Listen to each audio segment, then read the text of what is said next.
Bueno, buenas tardes, bienvenidos y bienvenidas al ciclo anual de clases organizadas por el Consejo Federal de Defensores y Asesores Generales de la República Argentina en materia de Derecho Procesal y Defensa Pública, encuentros sobre la nueva Ley Penal Juvenil número 27.801, pensar estrategias posibles para la defensa pública. Estos son cuatro encuentros que tienen lugar los días miércoles de junio y en este segundo encuentro, debemos decir que se registraron cerca de 600 inscriptos, de todas personas vinculadas a las defensorías públicas de todo el país, tanto en el ámbito provincial como federal. Así que agradecemos especialmente al Consejo Federal la difusión y a cada uno de ustedes por la presencia. Eh, Recordamos y reiteramos, tal como se informó en la difusión, que si bien estas cuatro clases están vinculadas por la temática, se requerirá una inscripción previa para cada una de las clases. Es decir, que la inscripción a esta clase no es válida para las siguientes y se otorgarán certificados individuales para cada una. La clase ya se está grabando y pronto la subiremos al canal de YouTube del Consejo Federal y la difundiremos en redes. La primera ya se encuentra disponible en el canal de YouTube del Consejo y en el sitio web del MPD. Antes de comenzar, repasamos rápidamente algunas reglas básicas para que podamos escucharnos bien y aprovechar el tiempo.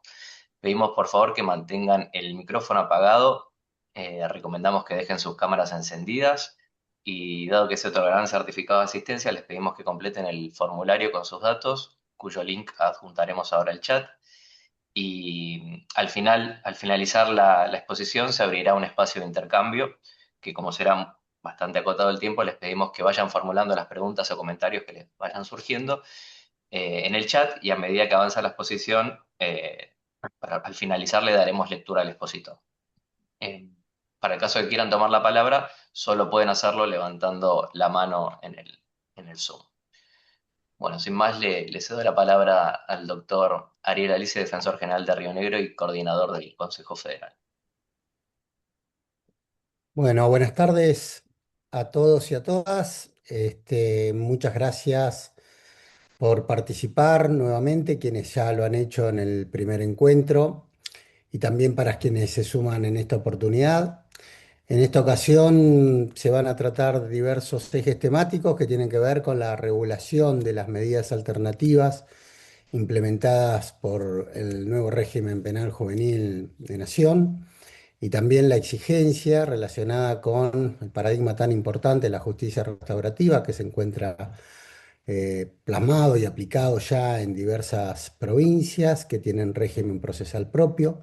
También el tema de la imputabilidad adolescente y los posibles planteos que se puedan realizar en el ejercicio de la defensa pública. También otro eje temático que está en esta ocasión son las condiciones de los lugares de detención y privación de libertad, la ejecución penal y finalmente la situación particular de los adolescentes que alcanzan la mayoría de edad. También contamos, como en la anterior ocasión, con importantes y prestigiosas expositoras. En este caso, la doctora Analía Patricia Kiel, que es una defensora de niños, niñas, adolescentes de la provincia de Córdoba. Viviana Schweiger, que es psicóloga, integrante del equipo interdisciplinario de la Defensoría General de Nación. María García Moravito, que es coordinadora de la Comisión de Seguimiento de Tratamiento Institucional de Niñas, Niñas, Adolescentes en el marco también de la Defensoría General de Nación. Y finalmente María de los Ángeles Sichiero, que es abogada, mediadora, que va a hacer sus aportes desde la provincia de Entre Ríos. Como les explicó Jorge, bueno, la idea es intercambiar distintas reflexiones respecto de estos ejes temáticos y finalmente enriquecerlos con las preguntas que todos los participantes pueden realizar, si se puede lograr alguna especie de conservatorio. Y recuerden que finalmente a cada uno de los expositores le estamos pidiendo unas breves conclusiones porque eso vamos a realizar. Vamos a compilar las conclusiones de los cuatro encuentros para que finalmente los defensoras y defensores de todo el país puedan tener distintas herramientas de cara a la nueva ley penal juvenil. Así que sin más, bueno, te devuelvo la palabra, Jorge, para las presentaciones respectivas. Muy bien, gracias doctor. Entonces vamos en primer lugar con la doctora Analía Patricia Kiel, egresada de la Universidad Nacional de Córdoba como abogada y procuradora, ejerciendo desde el año 2016 el cargo de defensora pública de niñez, adolescencia, violencia familiar, género y penal juvenil del cuarto turno con asiento en la capital de Córdoba.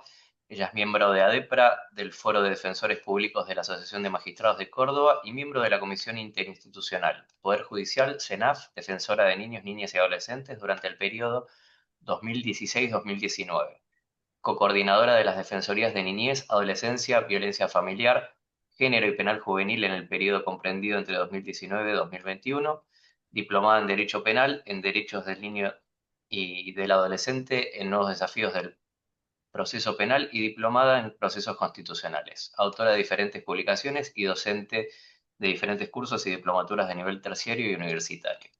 En segundo lugar estará la doctora Viviana Schweitzer, licenciada en Psicología, abogada, magíster en Criminología y Ciencias Forenses, especialista en perfilación criminal y psicología investigativa, docente adjunta de Psicología Forense, integrante del equipo interdisciplinario de las Defensorías Penales Juveniles de la Defensoría General de la Nación y autora del libro La inimputabilidad penal juvenil.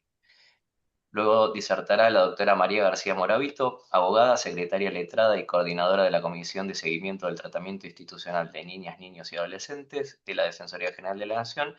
Y por último, la doctora María de los Ángeles Sichero, abogada por la Universidad Nacional del Litoral, mediadora y especialista y diplomada en mediación penal, miembro del Poder Judicial de la provincia de Entre Ríos desde hace 20 años, realizando su carrera en el fuero penal.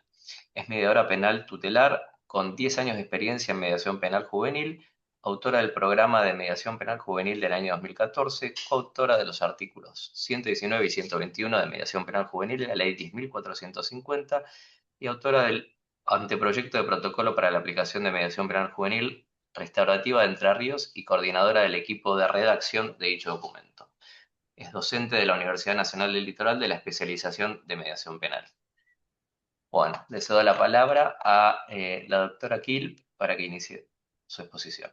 Gracias. Bueno, gracias. Bueno, hola a todas y a todos. Un agradecimiento especial a todo el Consejo Federal de la Defensa Pública, aquí en la coordinación del doctor Alice. El agradecimiento al Defensor General de Córdoba, el doctor Busto Fierro, que ha depositado la confianza para que yo participe en este encuentro. Encuentro que celebro porque yo entiendo que esto, ante una nueva ley, siempre mi profesora ha sido la doctora Mari Belov, y ella decía, por allí planteándose los problemas penales juveniles, ¿qué es lo inadecuado? ¿Lo son las leyes o lo son las instituciones, ¿no? Y ante este planteo, yo creo que ante una nueva ley tenemos que ver cómo nosotros, ante una ley que tiene bastantes cosas desde la mirada de la defensa inadecuadas, cómo nos vamos a adecuar nosotros para poder hacer desafíos. Y qué mejor este encuentro donde representamos a todo el país y podemos dar nuestras miradas sobre las niñeces en conflicto con la ley penal. Les voy a compartir una presentación, me dicen si la ven. Me solicito, a ver, acá no. Ahí voy a compartir.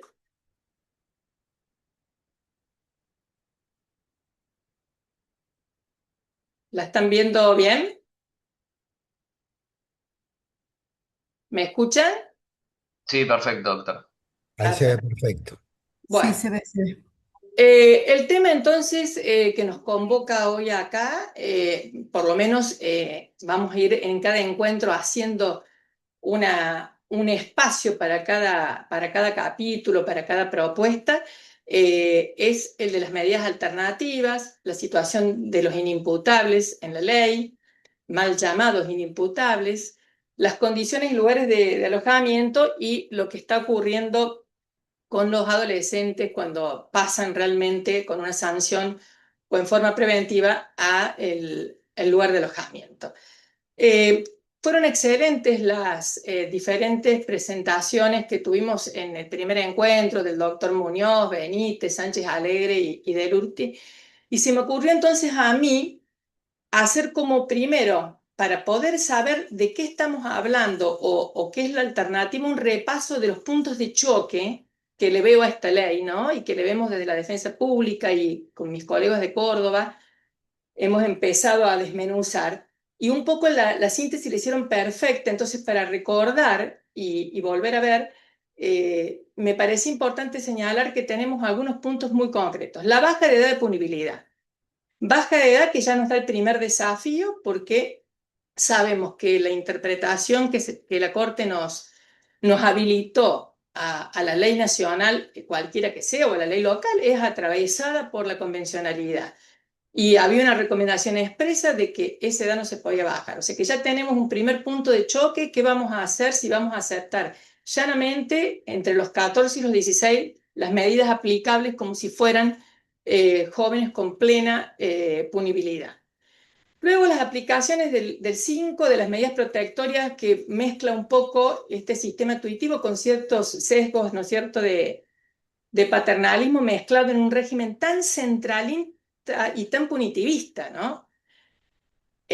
Todo eso nos va indicando que no está incluido el principio de no regresividad. Ustedes fíjense que en el artículo 5 es muy amplio, porque el artículo 5 tiene una parte general donde nos invita a que apliquemos todos los derechos de la ley convencional a los niños, porque los tienen, a los que estén sujetos al régimen de la 27801, y luego entra a hacer catálogo específicamente de principios y no incluyó un principio tan mentado en todas digamos, en todos los comités, en todas las interpretaciones de la convencionalidad, como es el de no regresividad.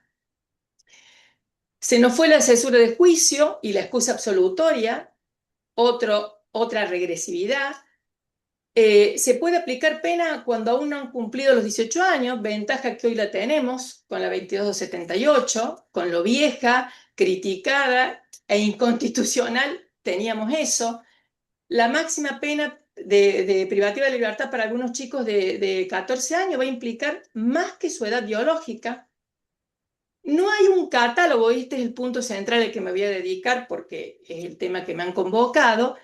No hay un catálogo ni previsión de medidas alternativas propiamente dichas, porque si bien ustedes me pueden decir, sí, tenemos el 41, el 42 y el 43, pero esto inclusive es un apartado de la ley, no es la centralidad de la ley porque es para la justicia nacional, federal y ordinaria. Es decir, supuestamente las provincias se adhieren en un todo, si cada uno tiene un régimen propio, que se pueden apropiar de esta figura, pero en sí la vedette de la ley no ha sido precisamente las medidas alternativas y restaurativas, sino un régimen sancionatorio.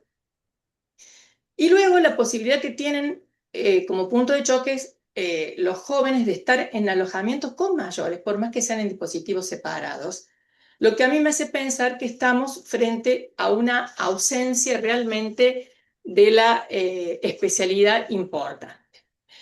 Y parece mentira que tenemos que volver a aplicar esta frase, ¿no? Recordar como dice en latín, recordar y pasar de nuevo por el corazón, y ellos le llamaban a la mente también, ¿no? Y volver a recordar algunas cosas que no las podemos olvidar porque si no, no vamos a saber cómo enfrentar los desafíos. Por eso es que lo traigo. No es algo que no conozcan, pero parece que lo tenemos que traer para saber cómo podríamos aplicar la convencionalidad ante el caso concreto, ¿no? Y el informe de la Comisión de Justicia Interamericana de Derechos Humanos, de Justicia Penal, ya había señalado en dos párrafos importantes, en el 2011, mucho tiempo antes, en el 139 y en el 140, la necesidad de que cuando se firma un tratado hay que cumplirlo y que los progresos alcanzados en esa protección de derechos son irreversibles. Es decir, no puede ser que hayamos avanzado en algunos pasos y volvemos atrás, como por ejemplo lo que ha sido aplicar una cesura de juicio que le beneficia por la especialidad joven, poder no alcanzar la sanción aun cuando no se pudo evitar tiempo antes con una medida alternativa aplicada a derecho. Teniendo esto, no es lo único que tenemos que recordar, la jurisprudencia. Desde Almonacid de Arellano, 2006, estamos hablando de 20 años atrás, que ahí nomás la Corte nuestra con Maceo también se pone en línea, y llaman al control de convencionalidad de todos los operadores jurídicos, no solamente de los jueces. Si un fiscal, si un defensor advierte que alguna de las leyes en juego, en el caso que están tratando, no es compatible con la convencionalidad, y repito, no solamente la convencionalidad en la letra estricta de la ley, sino todos los comités interpretativos, porque así lo ha considerado la Corte en García Méndez. Este fallo que tiene plena vigencia. No se animaron en García Méndez en el 2008 a decretar, porque sabemos que no es tan fácil hablar de la inconstitucionalidad de toda una ley. Y eso lo estuvimos hablando hace un rato con el doctor Alice también. Pero evidentemente hay un llamado que la ley que se vaya a aplicar local o nacional es atravesada de ese prisma que es la convencionalidad, y ellos mismos dicen no solamente la letra de la ley, sino todos lo que hace el corpus juris, es decir, de ahí en más la aplicación tiene operatividad.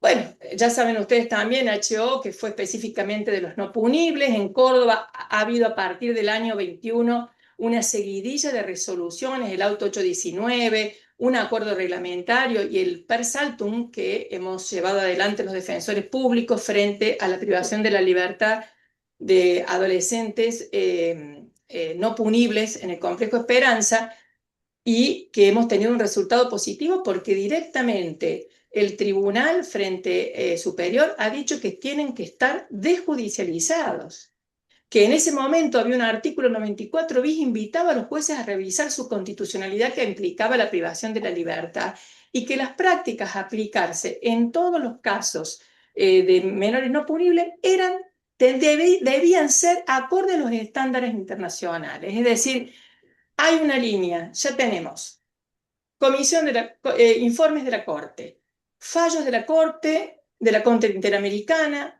locales, de la Corte Suprema, jurisprudencia, que todos parecen que hay una misma línea, obviamente que no fue escuchada a la hora de la elaboración de esta ley. Y la gran veda que siempre nombramos todos los operadores jurídicos en la materia penal juvenil, la observación número 24, cuando habla de que se les recuerda, de conformidad a la Convención, al artículo 41, que no deben adoptarse ninguna medida regresiva. Esta ley tiene varias medidas regresivas, lo que nos está habilitando a los defensores a empezar a poner en práctica en los casos concretos el control de convencionalidad. Y además dice, en otro párrafo, la decisión de llevar a un niño ante el sistema de justicia no significa que deba pasar por un proceso judicial. Y acá no se estaba refiriendo únicamente a los no punibles. Este llamado a medidas alternativas o a medidas restaurativas es independiente de la edad, siempre que sea, por supuesto, menor de edad para la ley penal, ¿no? Este es el cuadro que estamos teniendo entonces de la convencionalidad. ¿Y por qué necesité traerlo a la memoria? Para saber si nosotros tenemos o no tenemos en esta ley medidas alternativas realmente. Porque si nos olvidamos de los conceptos y de los mandatos, nos costaría por ahí decidir. Y la frutilla del postre para mí fue el informe séptimo del Comité de los Derechos de Niños, muy reciente, el 24, que pone en jaque, por eso les decía antes, y no sé si no tendríamos que cuestionar esta franja etaria entre los 14 y los 16, porque dice que mantengan la edad mínima de responsabilidad penal de 16 años para todo tipo de delito y se abstengan de rebajarla. Esta fue la recomendación. Recomendaciones que se tornan obligatorias después de haber ratificado nuestro país la convencionalidad. Y además pide concretamente que se promueva la justicia restaurativa. Ustedes verán, cuando uno abre la letra de la ley, ¿no? Lo que nos encontramos es un régimen de sanciones, privativas y no privativas de libertad, pero inclusive la única medida del 8, que ya la vamos a analizar, es complementaria, no es autónoma. Entonces, no hay así en la apertura de la ley el cumplimiento de este informe, que estamos llamados a cumplir, y que se promueva activamente medidas no judiciales como la remisión y la mediación, figuras que tampoco, excepto la mediación con el alcance que acabé de mencionar, no cuenta la ley, ¿no? Eso es importante que lo tengamos en cuenta. La observación número 24 define qué tipos son las medidas restaurativas y hace una numeración y dice la mediación, la celebración de las conversaciones, la conciliación, las reuniones para decidir la sentencia. Pensar que algunos proyectos nuestros sí tenían esta data. Algunos proyectos que habían entrado al Congreso tenían previo, como última ratio, la privación de la libertad y previo ya estaban los institutos de la conciliación, de la remisión, de la mediación, como institutos para todo el cuerpo legal y para todo el país, como ley de fondo. Bueno, siguiendo con esto, ¿para qué sirven? Después tengo la especialista, la doctora que nos va a acompañar con la especialidad en mediación y ella nos va a poder decir realmente para qué sirven, ¿no? Pero lo más importante es que sirven para modificar la forma de gestionar un conflicto, mirar el delito de otra manera, involucrarnos con la víctima o no, con la representación de una víctima real. También la sociedad empieza a tener algún tipo de revisión. Mire, hago un paréntesis y los invito a que tomen nota de ver una película francesa muy nueva del año 23 que se llama Las dos caras de la justicia. Es realmente muy ejemplificativa de todo lo que es un proceso restaurativo, aun cuando se enfrentan victimarios con víctimas que no han sido del propio delito que han cometido, pero realmente es un lujo desde un lugar, desde la interdisciplina, que yo celebro hoy compartir este espacio con las compañeras de la interdisciplina, porque realmente es la otra pata de la aplicación de nuestros derechos y que no seríamos sin ella realmente, sin la aplicación de la interdisciplina, por el conocimiento y la apertura que dan para entender a la población con la que estamos trabajando, a un sujeto en formación, ¿no? Entonces, realmente creo que ese es el punto importante. Bueno, como les decía, frente a este repaso rápido que hicimos, yo sé que tengo 20 minutos y tengo que hablar de varias cosas, pero si voy muy rápido avísenme. Ante este repaso, ante la convencionalidad, ante los informes y demás, ¿tenemos medidas alternativas? Bueno, ya lo he ido adelantando. En el estricto sentido de la palabra, yo considero que no. Faltan institutos como la conciliación, la remisión, faltan institutos claros en la centralidad de la ley.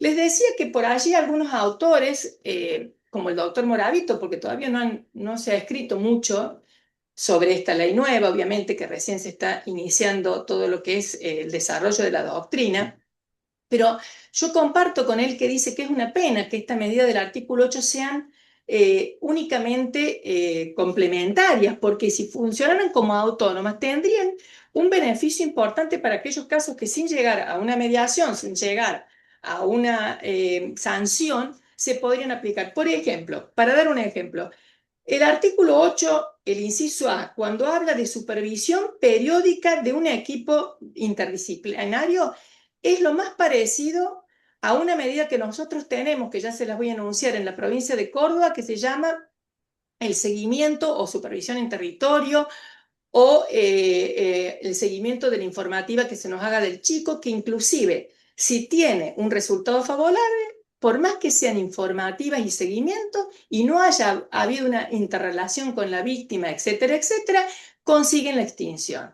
Entonces es una pena que ellas queden sujetas al artículo 8 únicamente si se aplican los institutos del 42, del 43 o bien ante una sanción, ¿no es cierto? ¿Podríamos hablar que la derivación que hace el artículo 9 es una remisión? Tampoco, en el estricto sentido de la palabra tampoco, porque fíjense que ponen este artículo allí y dicen cuando no hubiere grupos familiares, cuando, digamos, no hay posibilidades que quede en su familia extensa, que vaya a otros grupos de familias alternativas o que bien vaya al organismo de protección. Acá está haciendo una interacción que no es que no la celebremos entre el órgano administrativo y lo que sería el régimen penal, porque estamos hablando de las niñeces que necesitan todo el compendio de derechos para aplicar. Pero es cierto que acá deja en la órbita del juez penal juvenil el control de esas medidas y no habla de un resultado, de cumplir como una consecuencia de una derivación que se ha hecho, que si esa derivación es exitosa luego de un tratamiento técnico, se extingue la acción. sino que habla como una especie de medida de ayuda para aplicar otras. Entonces, de nuevo estamos frente a una derivación media rara en un sistema tan sancionatorio que no implica los efectos positivos que tendría la remisión. Acá les comento que en la oportunidad del año pasado se dictó un nuevo régimen penal de Córdoba, la 11035 de procedimiento con respecto a penal juvenil. Nosotros como Cuerpo de la Defensa de Niñez hemos participado de las previas, nos han convocado, obviamente no hemos sido escuchados en muchos de los puntos que hemos cuestionado, pero en uno de ellos que sugeríamos era para evitar la privación de la libertad de los jóvenes no punibles, que para nosotros era inconstitucional e inconvencional. Nosotros habíamos dicho que podíamos aplicar medidas como un control de legalidad, pero con una derivación a SENAF, donde el órgano administrativo se encarga. Entonces, se hace una investigación, se deriva realmente, y si esa derivación es exitosa, después se podría cerrar o archivar la cuestión, la causa. Entonces, creo que tenemos que ser realistas. A simple vista no contamos con un compendio que nos haga pensar que en la ley 27801 se ha escuchado la recomendación de la observación número 24. ¿Qué va a hacer la defensa frente a este cuadro? Bueno, todos sabemos que por la competencia que nos da el 5, el 121 y el 122, cada provincia deberá hacer uso de lo que más pueda de sus institutos de procedimientos, conservar. Acá muchos colegas me decían, ¿y podremos en las provincias aplicar, no sería una medida alternativa, pero hago una excepción por los cuestionamientos, la cesura de juicio? Y evidentemente va a haber algunos puntos de desencuentro porque depende de donde el joven tenga su proceso penal juvenil, se va a ver beneficiado si la provincia contempló la cesura de juicio o no. Pero yo creo que hay que buscar la vuelta de ver cómo adaptamos esa legislación provincial o cómo hacemos reformas para que previo a la sanción que nos dispone la 27801, fijemos algún periodo con determinadas condiciones a cumplirse previo a la imposición de la pena. Es decir, habrá que hacer algún juego. Y también las provincias que no tengan un régimen propio es la oportunidad de empezar a trabajar, que la defensa pública participe de los procesos legislativos. Eso es otro de una actitud proactiva y empezar a decir, o bien, nos adherimos a institutos como la mediación y la suspensión de juicio a prueba que tiene específica para penal juvenil esta ley, o bien hacemos institutos propios. En Córdoba en este momento tenemos lo que yo les decía recién. Ese inciso A, segunda parte del artículo 8, lo tenemos en el acompañamiento comunitario de atención temprana.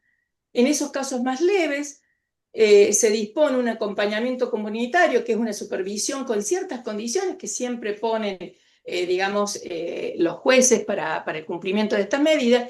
Y si en un periodo de 3 meses, supónganse, este joven ha cumplimentado con esas expectativas del equipo, quien tendrá que hacer un informe porque hay un reglamento para eso, se extingue la acción. Después tenemos la supervisión en territorio, que para mí es una medida superior a la suspensión de juicio a prueba, porque no hay límites de cuestionamientos tan compensatorios de parte del joven, sino que se intenta restaurarlo a él, provocar un seguimiento con condiciones. Inclusive nos estamos animando a no hacerle caso a lo que dice la ley, que dice que estas medidas se tienen que tomar en forma sucesivas, no se pueden poner simultáneamente. Bueno, nosotros estamos poniendo alguna supervisión con algún aditamento que nos permitiera mejorar las condiciones de esa actividad y lograr después un resultado positivo y evitar el proceso. Justicia restaurativa, que es la novedad de esta ley, si bien nosotros la empezamos a aplicar antes por un acuerdo del Superior Tribunal de Justicia que tomó ese programa de justicia restaurativa para Córdoba junto con CENAF y la municipalidad. La ley 11035 en su artículo 24 la instituye directamente como una de las medidas alternativas. Libertad asistida, que podría ser una complementaria, pero tendría el mismo fin. Obviamente los dispositivos electrónicos nos parece un desacierto ubicarlo en este capítulo que está previsto para las medidas, pero es cierto que también nos agarramos de la mejor estrategia para la defensa, y si con un dispositivo y otra medida cumplen su hogar y evita la privación, logramos también la extinción de la acción. y eso creo que son todos beneficios que tenemos que tener en cuenta a la hora de aplicar alternativas novedosas desde la defensa, ¿no?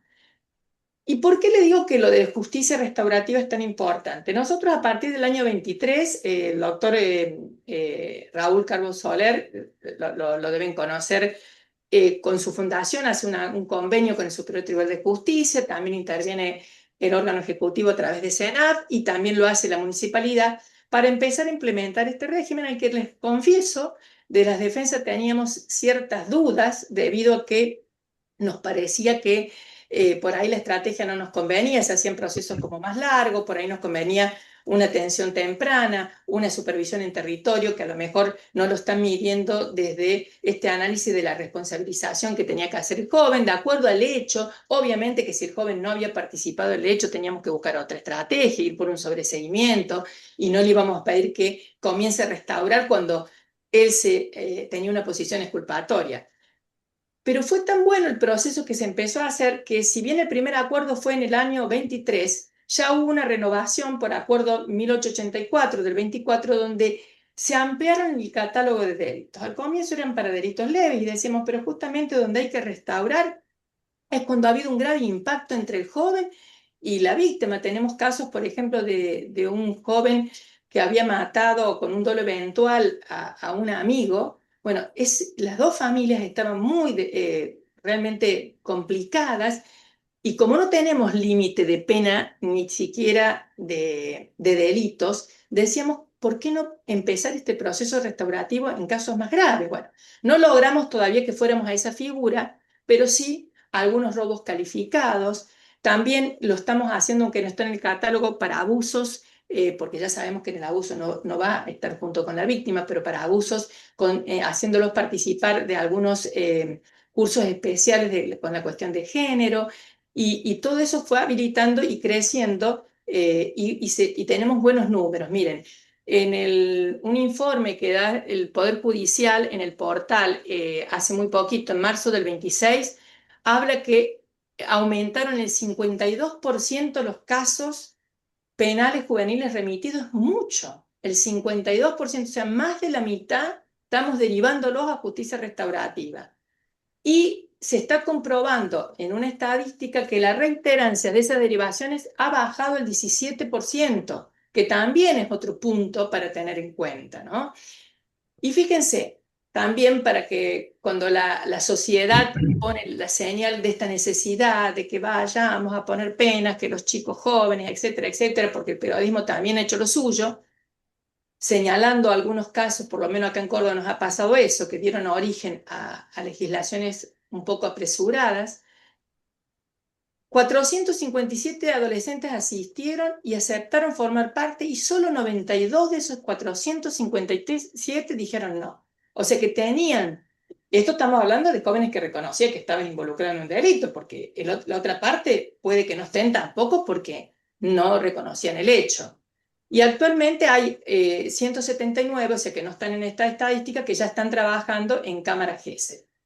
Y otro dato que les quería traer era que de 102 víctimas que han sido convocadas, porque no en todos los procesos restaurativos se convoca a la víctima, de 102 víctimas, solo 15 aceptaron participar digamos, de un proceso restaurativo. Eso es otro punto importante. Bueno, después de este pantallazo de la provincia y aclarando que al juicio mío faltaría una fortaleza, una impronta más grande de medidas alternativas, por más que esto esté reservado para la justicia nacional, creo que amerita hacer algunas apreciaciones sobre las figuras que sí están en la ley en este capítulo especial, ¿no? Que es digamos, la medida del artículo 41, el criterio de oportunidad, que esto es una medida procesal, no la entendemos como una medida restaurativa, sí tiene un efecto bueno, podría tener, digamos, algún proceso de responsabilización si se pone alguna condición, pero en realidad lo grandioso de esto es un criterio que está en manos del fiscal, que pone como condición solamente para delitos de pena menor de 6 años, que no hayan provocado la muerte, es decir, que no sean delitos graves, aun cuando sean culposos tampoco que sean delitos graves. Esto creo que no tiene mayor complejidad en la lectura del artículo, que no registren condenas, pero cuando habla que tampoco tengan autos de procesamiento, nosotros también acá vemos otro punto de choque para la defensa pública, porque se está afectando el principio de inocencia. Creo que también lo han dicho los expositores en el primer encuentro, y esto es como una reiterada posición en los institutos que estamos revisando ahora, y creo que hay un límite muy grande y el plus de garantía que nos exige aplicar el derecho penal sobre este grupo etario se convierte al revés. Es una exigencia de mayor problemática para poder la defensa habilitar casos pidiendo que se aplique un criterio de oportunidad. Y conforme las circunstancias del hecho, eso tampoco trae problemas la interpretación. Ante la oposición de la víctima lo resuelve el Ministerio Fiscal de alzada, es decir, el superior. Creo que esto es una medida importante porque da la alternativa que se revise la posición del fiscal que actuó en primera instancia. Y hay que recordar siempre que esto es una política criminal de mínima intervención. Entonces hay que tomarla como eso, no como una medida restaurativa. La mediación. La mediación propiamente dicha, bueno, este sí es un instituto ya que tiene más forma de medida alternativa como las que nos recomienda la observación número 24, ¿no? Algunas cositas para ver, sobre todo teniendo en cuenta la mediación que nosotros aplicamos en Córdoba. Respecto de delitos cuya pena máxima no exceda los 6 años. Justamente acá en algunos casos de mayor gravedad es cuando más necesita la víctima, el caso que les contaba recién, de 2 amigos, uno fallecido, el otro autor, que tuvimos, y la necesidad de que los herederos de la víctima y este joven que pertenecía al grupo de contacto tuvieran un espacio para mediar lo que les había pasado. Bueno, por la ley nacional no lo permitiría, por la ley provincial nuestra sí. No hay un régimen, perdón, no hay un límite por el tiempo de la pena. Después, la misma crítica que hice recién, que no haya procesamientos firmes, auto de procesamiento firme, creemos que esto ataca el principio de inocencia. Después se puede solicitar en cualquier etapa del proceso, antes de la sentencia, por el Ministerio Fiscal el imputado, ya después la especialista creo que nos va a ayudar en esto, pero es excelente los resultados que han dado algunas medidas restaurativas posterior a la sanción, posterior a la sentencia, sobre todo en este periodo de aprobación. Es decir, muchas veces como una de las condiciones del tratamiento sociocomportamental en Córdoba se ha puesto como medida intervenir en un proceso restaurativo de mediación, porque puede hasta después, teniendo en cuenta, esto lo pensábamos también con algunos colegas, teniendo en cuenta un régimen tan sancionatorio con penas tan elevadas, si se permitiera la aplicación de la mediación post sanción, podríamos conseguir la rebaja de la misma por un acuerdo que hubiera entre fiscal, defensor, con el imputado y la víctima.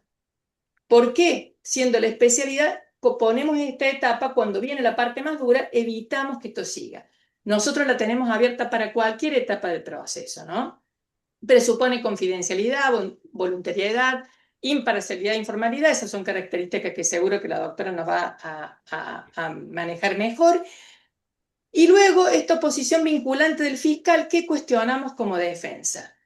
Que debería haber dicho oposición fundada, porque únicamente entendemos nosotros que se podría oponer si faltan algunos de los requisitos que este instituto dice, siempre y cuando este fiscal no tenga una mirada de convencionalidad, porque este instituto también a nivel nacional lo van a tener que pasar por la convencionalidad, a ver si está tan bien lo del autoprocesamiento, a ver si está tan bien que no permitan mediar en delitos mayores, sino que no nos permitan mediar después de la sentencia. Habría que ver si la convencionalidad no nos habilitaría a ampliar los efectos del artículo 42 de la actual 27801. Esa es la gran invitación, a que empecemos lo que está en rojo, a ver si buscamos con este contenido poder aplicar algunas otras cuestiones. Bueno, cuestiones relacionadas a la mediación. Por ejemplo, artículo 22, inciso B. La incluye como causal de suspensión de la prescripción a la mediación. Esto agrava la condición de un niño en condición de un adulto. El Código Penal no la tiene prevista como una causal de, digamos, de suspensión. Por lo tanto, acá, en vez del plus de garantía, es la disminución de garantías en un proceso. Otro punto para atacar. Otro punto para que tengamos una alerta a los defensores. Que no sea una causal. En Córdoba yo ya un poco les nombré cuáles eran las diferencias y hay una diferencia también que es importante, que en Córdoba el órgano administrativo de los primeros estudios que va a tener del caso concreto podría también solicitarlo. En la ley nacional no tienen previsto que el órgano administrativo pida la mediación, porque quienes están más cerca de los jóvenes muchas veces es la interdisciplina.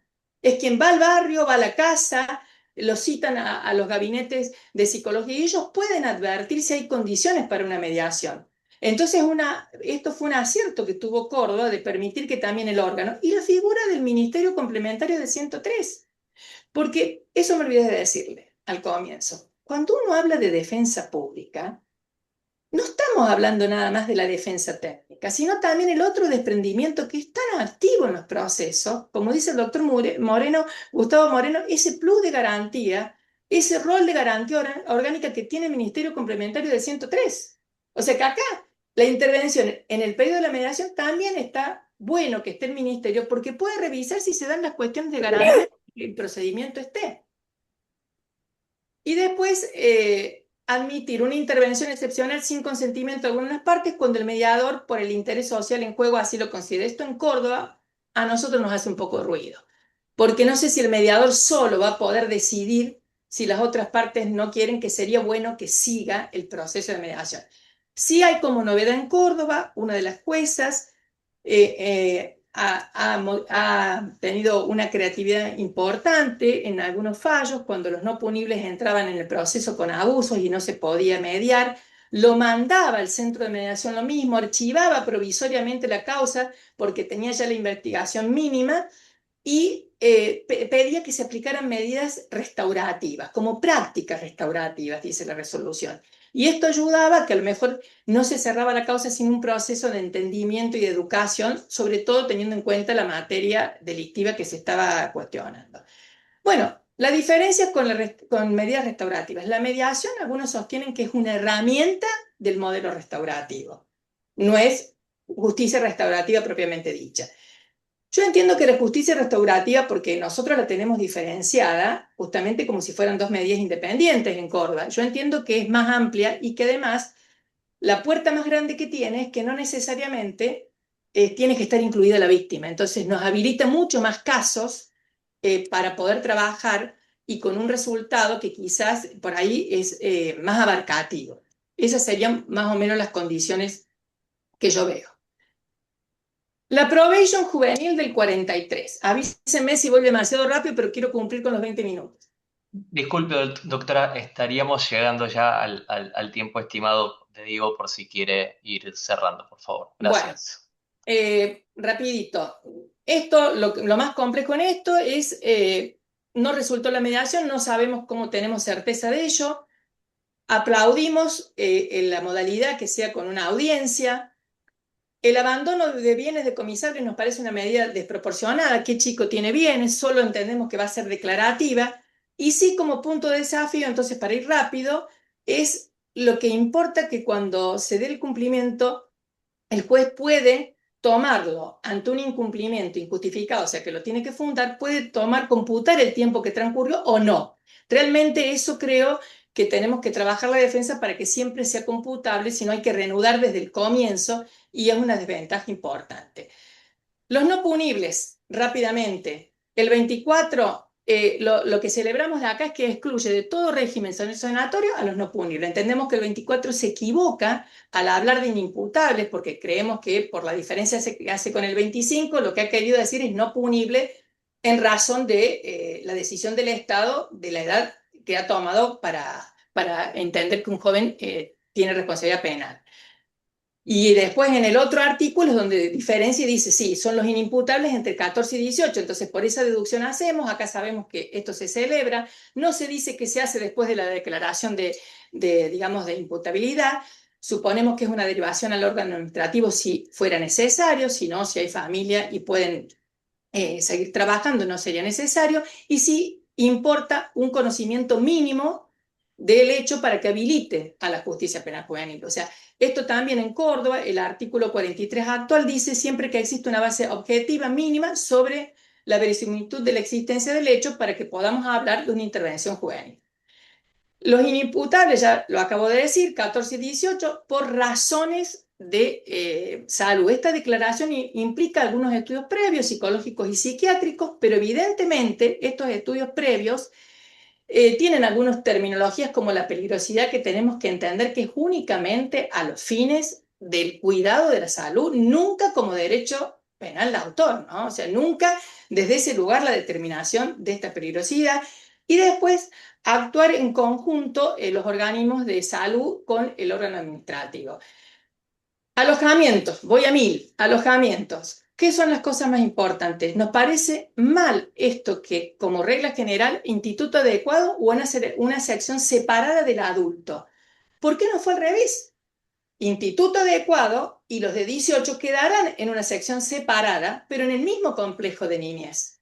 Porque evidentemente hay un desajuste cuando entra en el régimen penitenciario. Nosotros tenemos habeas corpus presentados porque no pueden al régimen penitenciario penetrar los equipos técnicos especializados. Después, ¿estaremos todas las provincias en condiciones de respetar los estándares que pide la convencionalidad? Algunas cosas sí, otras no, celebramos la adecuación que hace, pero después la derivación a los 18 años directamente al régimen penitenciario con una sola salvedad, aquellos casos que lo dispongan las autoridades de establecimiento con, digamos, el acuerdo, con un informe psicológico para que termine el proceso de ese año nada más, nos parece que es insuficiente, que no es beneficioso y va a dar a la discrecionalidad porque depende de las condiciones del equipo que tenga, van a pedir que algún joven se quede o no, y creemos que esto es inadecuado, hay que insistir que los jóvenes no deben ser movidos de ese lugar. Una novedad para Córdoba, que voy cerrando, que es un buen desafío. Córdoba, a partir del 17, tiene un programa de unidades de la defensa pública en cada establecimiento penitenciario. Y en el 23 eso se replicó en el Complejo Esperanza, que es nuestro establecimiento penitenciario actual. Hay un proyecto de hacer otro, que es el Campus Papa San Francisco, para 125 personas más o menos. En este momento tenemos casi 130, 135, de los cuales algunos son no punibles. Y en estas unidades de la defensa tienen un rol fundamental porque son una proyección de la defensa pública en cada establecimiento para que tengan un acceso más directo, para que conozcan la cuestión, para que a su vez ellos nos informen a nosotros las condiciones de los chicos alojados. Y la verdad que esto es un modelo a seguir, que nosotros lo celebramos. Esto se hizo hace un tiempo y cada vez va creciendo con resultados mejoradores. Grandes desafíos entonces a todos los que, perdónenme, lo rápido es para hablar horas y horas, pero eran muchos temas. Los primeros, como primer desafío, la inconstitucionalidad y la inconvencionalidad en cada ley. Recién hablábamos con el doctor Alice, que también colegas del interior que me han dado ideas para este momento y demás, me decían la importancia de a lo mejor hacer una acción declarativa previa de que salga la ley, en cada provincia, todos a la misma vez, pero yo creo que eso tiene su dificultad. Tengo esperanza que el Consejo Federal, que sé por mi defensor que se van a reunir prontamente, busquen estrategias en común, pero yo insisto que tenemos que ir al caso concreto también, cada operador, cada defensor público en el lugar donde esté, de atravesar por la convencionalidad todo lo que sea digamos, la 27801 y cualquier otro régimen. No olvidarnos de García Méndez, eso es lo más importante. Intervenir en los procesos legislativos, sacar a los jóvenes no punibles del sistema penal juvenil. Esto no significa no hacer nada, significa hacerlo desde otro lugar y crear los módulos de las defensorías, de la unidad de la defensa en cada lugar. Me voy diciéndole muchas gracias de este momento y con las palabras de Mari Veloz, que sí quiero que las escuchemos en un minuto, porque la verdad que a mí me movilizan y siempre me interpelan para buscar cómo plantear estos desafíos de inconvencionalidad y revisar la ley a la luz de la convencionalidad. Y dice, una sociedad que piensa más en castigar a sus jóvenes que en generar las condiciones para que ellos crezcan y se desarrollen al margen del delito y la violencia, revela una miopía severa y compromete seriamente su futuro. Les dejo lo otro para que lean. Muchas gracias. Qué bien que estuvo. Muchas gracias, doctora Excelente. Gil. Seguimos ahora con la doctora Viviana Schweitzer. Bueno, buenas tardes a todas y todos. En primer lugar, agradezco la invitación al Consejo Federal de Defensores y Asesores Generales y especialmente a Damián Muñoz. Bueno, mi idea es acercarlos un poco al concepto de inimputabilidad penal desde una perspectiva especializada, porque creo que dentro del fuero penal juvenil es necesario interpretar la inimputabilidad desde el prisma de la especialidad, contemplando el plus de derechos del que gozan las y los adolescentes por su condición de niñas y niños en formación. Y lo pienso específicamente para aquellos que se encuentran inmersos y crecieron en contextos de vulnerabilidad psicosocial.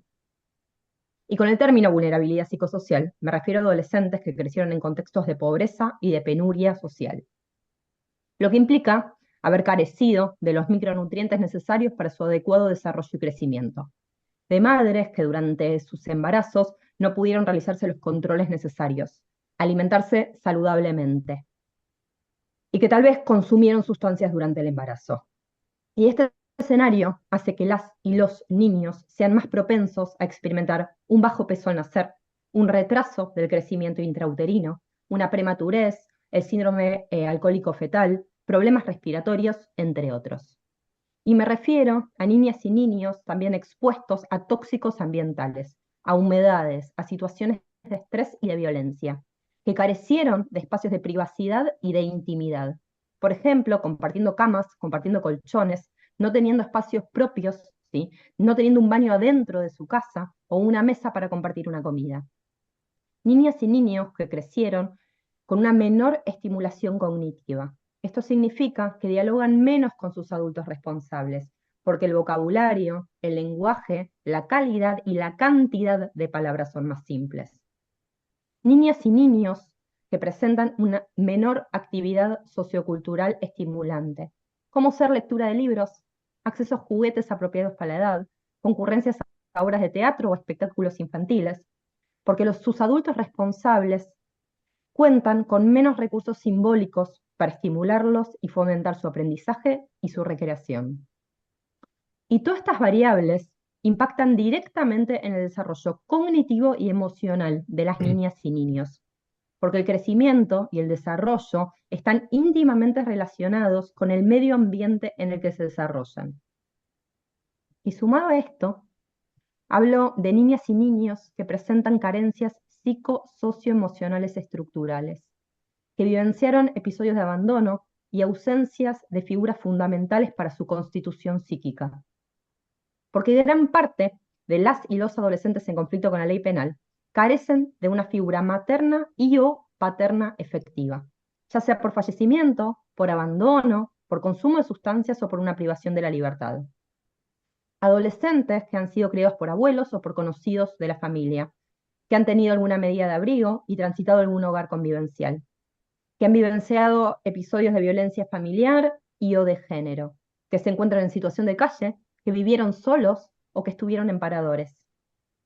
Adolescentes con consumos problemáticos de inicio temprano, y este consumo repercute en todas las esferas de su vida personal y genera riesgos sociales, individuales y familiares, que se encuentran por fuera del sistema escolar, porque gran parte de los adolescentes en conflicto con la ley penal no se encuentran escolarizados, y algunos ni siquiera tienen nivel de instrucción primario completo, lo que conlleva a un desarrollo neurocognitivo descendido y con una escasa capacidad simbólica de abstracción.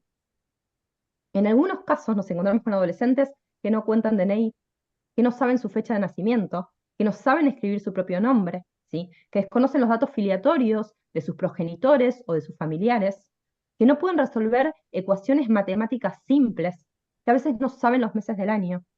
En fin, adolescentes marginales, por fuera del sistema, por fuera de los márgenes de la ley, que no tuvieron ley, y adolescentes que se caracterizan por un claro fracaso del sistema de protección, y en los que lamentablemente termina siendo el derecho penal la única respuesta del Estado frente a la ineficiencia de las políticas públicas en materia de restitución de derechos de las niñas, niños y adolescentes y de sus familias.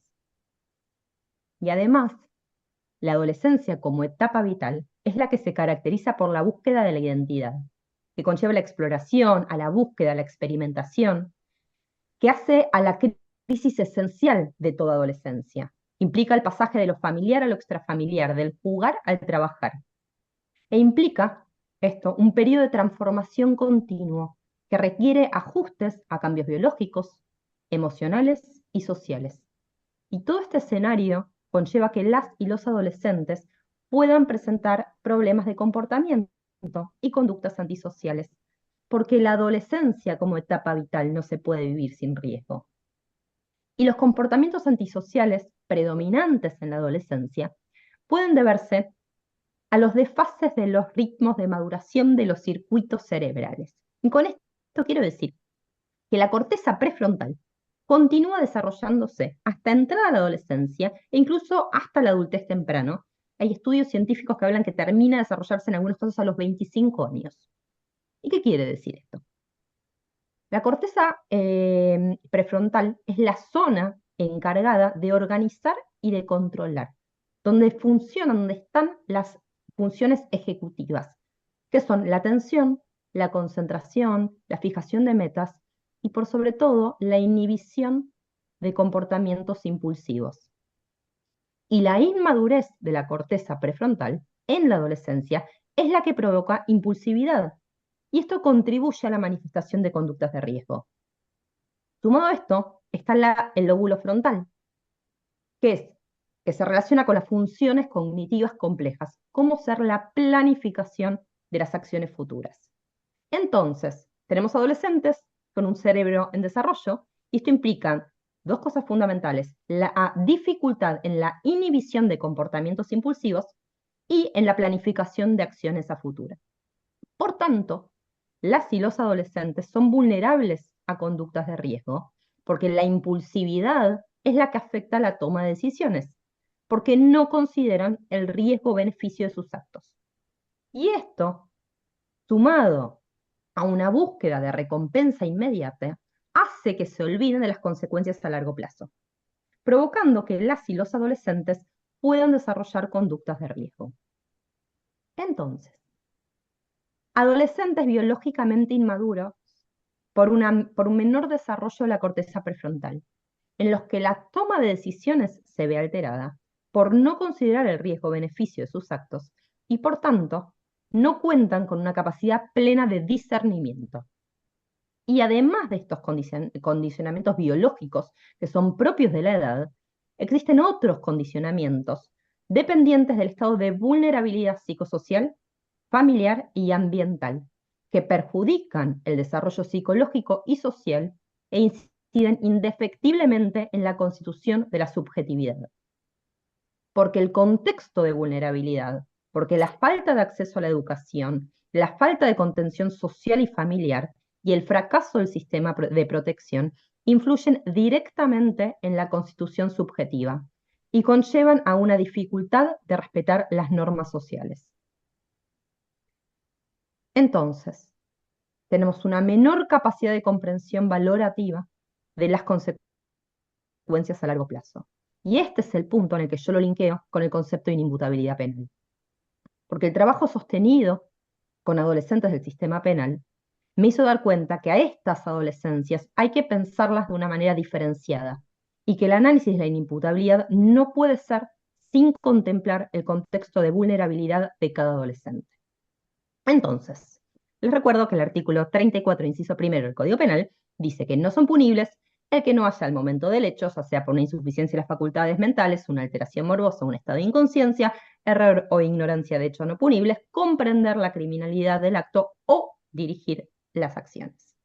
Nosotros tenemos una fórmula tripartita de inimputabilidad compuesta por un apartado psiquiátrico que hace que es la alteración morbosa, el estado de inconsciencia y la insuficiencia de las facultades mentales, el apartado psicológico, que es la parte de comprender o dirigir, y acá claro es o, no es y dirigir, son dos cosas distintas, y el cronológico, que hace el momento del hecho. Y yo voy a centrarme en el apartado psicológico, porque a mi criterio es el más enriquecedor y esclarecedor, sobre todo para interpretar y pensar a estas adolescencias. Desde la psicología y psiquiatría forense, la comprensión de la criminalidad del acto presupone la internalización o la introyección de un valor. Y no es el mero conocimiento de la diferencia entre lo justo, lo injusto, lo bueno y lo malo, ¿sí? Porque se requiere una capacidad valorativa para internalizar un valor, porque comprender un valor implica incorporarlo, agarrarlo. El comprender se diferencia del conocer. El conocer es un acto sensoperceptivo, entonces uno conoce un vaso, conoce una mesa, conoce una silla, conoce una persona. Y también se diferencia del entender, que ya es una función que involucra la razón, pero se entiende una operación matemática, se entiende un idioma, se entiende el cuerpo humano, ¿sí? En cambio, el comprender para nosotros es una actividad más compleja, porque incluye la totalidad de las funciones psíquicas, porque comprender es valorar y conlleva un fenómeno de máxima elaboración en el que el sujeto coteja y compara valores. Y acá abro este interrogante. ¿Cuáles son los sistemas de valores que tiene un adolescente en contextos de vulnerabilidad psicosocial que creció por fuera de los márgenes de la ley? Respecto a la dirección de las acciones, el concepto se refiere al impedimento que presenta una persona de gobernar su conducta o de autodeterminarse. Esto significa que no puede inhibir sus impulsos. En general, la voluntad es acá lo que se ve afectada por una limitación que proviene del propio cuerpo, no es una limitación externa. Entonces, la capacidad de control sobre la conducta es la que se ve afectada, interferida, menoscabada, ¿sí? Y esto se asocia a un descontrol impulsivo y puede estar asociado a un trastorno por consumo de sustancias, a un estado de embriaguez, de abstinencia, entre otros. Y acá yo rescato un término que me parece muy interesante, que es la conación, que se vincula a las funciones relacionadas con los aspectos de la personalidad, como ser impulsividad, motivación y volición, porque un acto voluntario requiere una etapa de decisión, de elaboración, que es la conación, en la que se elabora y se decide la conveniencia o no de realizar una determinada acción. Es decir, entre la decisión de querer hacer algo y la concreción se da un proceso elaborativo en el que se sopesan los pros y las contras, ¿sí?, de ese accionar. Y estos son suplidos por la mera impulsividad. Es decir, una dificultad en la capacidad para controlar efectivamente los impulsos. Y esto puede y debe combinarse con las problemáticas de consumo de sustancias. Y acá es donde encuentro la merma en muchos de los adolescentes en conflicto con la ley penal. Adolescentes que impresionan comprender el accionar disvalioso, porque a nosotros nos pueden describir los hechos que cometieron. Adolescentes que impresionan tener una intención, una voluntad y un aparente discernimiento. Pero sin embargo, la posibilidad de dirigir ese accionar conforme a esa comprensión previa es la que se encuentra comprometida, porque existe una clara afectación en la capacidad de elaboración y un pasaje directo al acto, más aún cuando se relaciona con problemáticas de consumo y de impulsividad. Por tanto, creo que dentro del fuero penal juvenil es necesario pensar la inimputabilidad de otra manera. Debe contemplarse la vulnerabilidad psicosocial, las carencias socioafectivas estructurales, el consumo problemático de sustancias y la falta de acceso a la educación, y mirarlos y analizarlos desde una óptica diferenciada. Lo que no quiere decir que esté realizando una generalización, y esto lo voy a resaltar. Yo no estoy diciendo que todos los adolescentes en contextos de vulnerabilidad, con un consumo y limitaciones neurocognitivas, deben ser declarados inimputables. Porque el tener una mirada más amplia y especializada, que contemple más variables, no quiere decir que no hay que analizar la singularidad y la historia vital de cada adolescente en cada hecho que comete, porque la fórmula de inimputabilidad tiene un apartado cronológico que hace que los forenses analicemos el estado de ese adolescente al momento del hecho. Y al hacer generalizaciones, siempre, a mi criterio, conlleva una mirada estigmatizante, peligrosista y positivista. Entonces hay que contextualizar al adolescente, evaluar el lugar estructural en el que se encuentra, el desarrollo madurativo y cómo el déficit en la internalización de las normas sociales tiene repercusiones claras en su desarrollo psíquico y claramente en su capacidad de comprensión o dirección. Y ya para ir cerrando, voy a hacer referencia a la nueva ley penal juvenil, que en relación a la inimputabilidad, el artículo 25 únicamente establece, y dice así, en forma previa a la declaración de inimputabilidad de adolescentes que tuvieran entre 14 y 18 años, el juez deberá ordenar un peritaje psicológico y psiquiátrico, así como otros estudios que estimase necesarios para determinar si la persona inimputable resulta peligrosa para sí o para terceros, o si existe riesgo de que incurra en nuevos delitos. Y sigue. Por tanto, la ley no realiza ninguna especificación respecto del concepto de inimputabilidad penal, por lo que creo que sigue vigente el artículo 34, inciso primero del Código Penal. Sin embargo, el artículo 25 incluye una mezcla confusional terminológica respecto a los conceptos de peligrosidad para sí o para terceros y riesgo de incurrir en nuevos delitos, que implica una mirada retrógrada y estigmatizante, con un claro retroceso terminológico en materia de derechos y de salud mental. Y acá les aclaro que la peligrosidad es un concepto controvertido, utilizado tradicionalmente para justificar medidas restrictivas de derechos constitucionales, sobre la base que la persona peligrosa podría reincidir en la conducta delictiva o representar un riesgo para sí o para terceros. Entonces, ya en el año 2005, la Corte Interamericana de Derechos Humanos, en el fallo Fermín García contra Guatemala, dijo: la valoración de la peligrosidad de la gente implica la apreciación del juzgador acerca de las probabilidades de que el imputado cometa los hechos delictuosos en el futuro. Sigue y termina. Se sancionaría al individuo con pena de muerte inclusive, no con apoyo de lo que ha hecho, sino en lo que es. En consonancia, la Corte Suprema, en el año 2006, en el fallo Gramajo, dice: la peligrosidad, tal como se la menciona corrientemente en el derecho penal, ni siquiera tiene esta base científica. O sea, que es un juicio subjetivo de valor de carácter arbitrario, que la peligrosidad referida a una persona es un concepto basado en un cálculo de probabilidades acerca del futuro comportamiento de ésta. Entonces, por una parte tenemos el concepto de peligrosidad criminal, ¿sí?, que se encuentra en los artículos 41 y 42 del Código Penal, y es totalmente ajeno a la psicología y la psiquiatría forense. Por el otro, tenemos el concepto de peligrosidad psicopatológica. Este sí aparece en el artículo 34, inciso primero del Código Penal, y también aparece en el 76 y 77 del Código Procesal Penal. Y este se refiere al estado psicopatológico de la persona, y su valoración diagnóstica debería realizarse en una evaluación interdisciplinaria acorde a la ley de salud mental. Y frente a ello tenemos dos tipos de enfoques: el enfoque peligrosista y el situacional. El enfoque peligrosista sostiene que la persona presenta un riesgo cierto inminente o representa un peligro. Es decir, es una mirada estigmatizante que piensa el peligro como un atributo de la persona, tal como lo hizo la criminología positivista italiana. O sea, la persona es peligrosa. En cambio, el paradigma situacional piensa el sujeto atravesando una situación de riesgo y piensa el riesgo como una condición o como una característica de la situación en la que se encuentra la persona con vulnerabilidad en el psiquismo y no como un atributo de personalidad.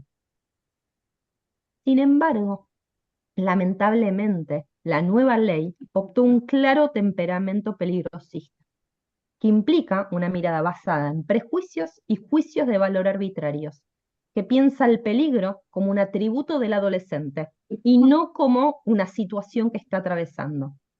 La nueva ley plantea un punto que no sé quién va a poder responder, porque no es facultad de la psicología y de la psiquiatría forense responder si un adolescente es peligroso para sí o para terceros, o si existe un riesgo de que incurran nuevos delitos.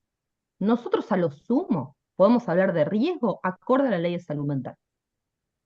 Y lamentablemente, también esta nueva ley nada dijo respecto a la fórmula de inimputabilidad penal, habiendo perdido una gran oportunidad para tratarla desde la especialidad. Y más aún cuando es aplicable a adolescentes de 14 años con un desarrollo madurativo aún inferior y con una menor capacidad de discernimiento. En fin, ya a modo de cierre, les repito que creo que la fórmula de inimputabilidad penal debe entenderse en un sentido amplio, pensando al adolescente como una persona integral que se encuentra en formación, contemplarse sus carencias psico-socio-emocionales estructurales y cómo repercuten en la comprensión y o en la dirección de sus acciones, y cómo esto interfiere en su capacidad de elaboración y de sopesar las consecuencias futuras de sus acciones. Muchas gracias. Muchas gracias, doctora. Continuamos ahora con la doctora María García Moravito. Hola, buenas tardes a todas y a todos. Bueno, gracias a Damián y al Consejo Federal por la invitación. Voy a tratar de ser bastante concreta. No tengo buenas noticias, no traigo buenas noticias. Quería aclarar que, bueno, la mirada nuestra o mi mirada está puesta, yo soy coordinadora de la Comisión de Seguimiento del Tratamiento Institucional de Niñas, Niños y Adolescentes. Trabajamos en el ámbito de la Ciudad Autónoma de Buenos Aires, con la Justicia Nacional de Menores y, bueno, o sea que la mirada en cuanto a condiciones de alojamiento y cuestiones que incorpora la nueva ley va a estar, digamos, bastante focalizada en lo que es el ámbito de aplicación. Entendemos y sabemos que este es un encuentro federal, que esto varía mucho en cada jurisdicción, con lo cual, bueno, yo voy a hacer mis aportes desde esta mirada. Bueno, hasta ahora teníamos el decreto ley 2278, que la verdad es que no regulaba mucho ni las condiciones de alojamiento ni las instituciones, más que mencionar que iban a ser alojados en instituciones especializadas, y esto generó años y años de mucha discrecionalidad, que pudo ir saldándose un poco gracias a la convención, gracias a los fallos de la Corte, gracias a recomendaciones y a reglas de soft law y a todos los estándares internacionales. La situación fue mejorando muchísimo desde cuando empezamos a ver las instituciones de alojamiento hasta el día de hoy. La verdad es que nosotros participamos de muchas discusiones o varias en estos años de intentos de modificar el régimen penal juvenil, que claramente todos coincidimos en que debía ser modificado, y hemos participado activamente en las discusiones, y la verdad es que lamentamos mucho, y a mí en lo personal me entristece cómo se dio la sanción de esta ley, casi parece que sin discusión y sin mucha conversación. Y bueno, teníamos la esperanza de que una nueva ley incorporara todos los estándares y toda la rica jurisprudencia y doctrina que se generó en todos estos años, y la verdad es que eso no pasó. Y otra cuestión que nos parece bastante grave es que la ley también se da en un contexto que esto, por el tema que trabajamos nosotros, me parece que no puede dejar de mencionarse, es que la ley se da en un contexto donde no viene acompañada ni de políticas públicas, ni de asignación prioritaria de recursos en materia de niñez, ni en materia de salud, ni en materia de educación. Entonces es un poco raro cuando uno lee la ley, porque aparecen principios que está buenísimo, en un punto que se mencionan como el fin de la educación y la privación de libertad que tiende a la educación y a la resocialización, pero cuando uno trabaja en esto en lo cotidiano, parece como que estuviéramos leyendo realidades distintas. Entonces, bueno, ahora voy a ir concretamente a cuestiones que trae la ley 27801, que sí ya más específicamente habla de condiciones, tiene un capítulo específico sobre institutos especializados. Pero bueno, ¿qué trae esta ley? Lo primero que trae es claramente que esto ya, obviamente que se vio en la clase pasada también, primero un aumento de población. O sea, esto es clarísimo y cuando establece la baja edad de punibilidad y la ampliación de punibilidad, porque ahora son punibles por todos los delitos, esto va a generar sí o sí un aumento de la población. En nuestra jurisdicción, en Capital, ahora hablamos de un número más o menos, hay 110 adolescentes privados de libertad. Entendemos, la proyección es que este número se va a duplicar cuando entre en vigencia la nueva ley. Y hablamos más o menos de un ingreso de aprehensión y de ingreso al centro de admisión y derivación de más o menos 2.000 adolescentes en el año, más o menos 200 por mes. Esto incluye hoy en día también no punibles porque se los aprenden y después no son derivados a centros cerrados. Entonces, esto es un primer problema. La población va a aumentar y uno dice, bueno, la ley se sancionó en marzo, ¿qué se está proyectando para poder afrontar este aumento de la población? Al día de hoy no hay nada. En la Ciudad de Buenos Aires, con la cantidad de recursos y bueno, el privilegio que tiene en algunos sentidos la Ciudad de Buenos Aires, no hay en concreto ningún avance, al menos en lo edilicio. Nosotros tenemos instituciones, tenemos 3 centros cerrados que se dividen por franjas etarias, sobre todo hay uno mixto que es el San Martín, 3 residencias que serían lugares semicerrados y un centro de admisión y derivación, que entendemos que esto fue replicado bastante en las provincias, anteriormente se alojaban en comisarías.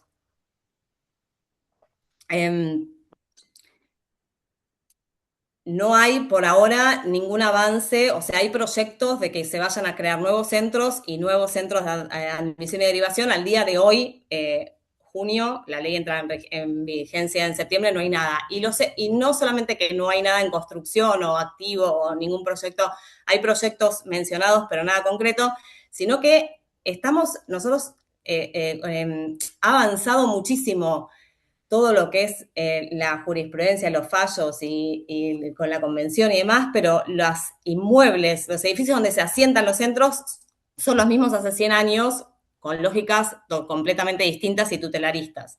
Entonces, esto es un problema porque no hay inversión, hay mantenimiento, pero no hay inversión.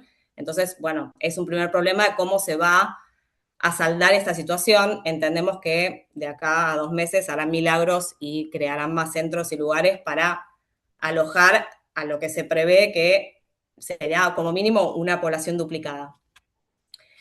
¿Qué pasa? También al bajar la edad, va a haber ingresos de adolescentes de 14 y 15 años que necesitan, seguramente van a necesitar otro tipo de atención, educación, ya lo vamos a ver más adelante, que los de 16 y 17. Esto también va a ser un problema o una cuestión que se incorpora.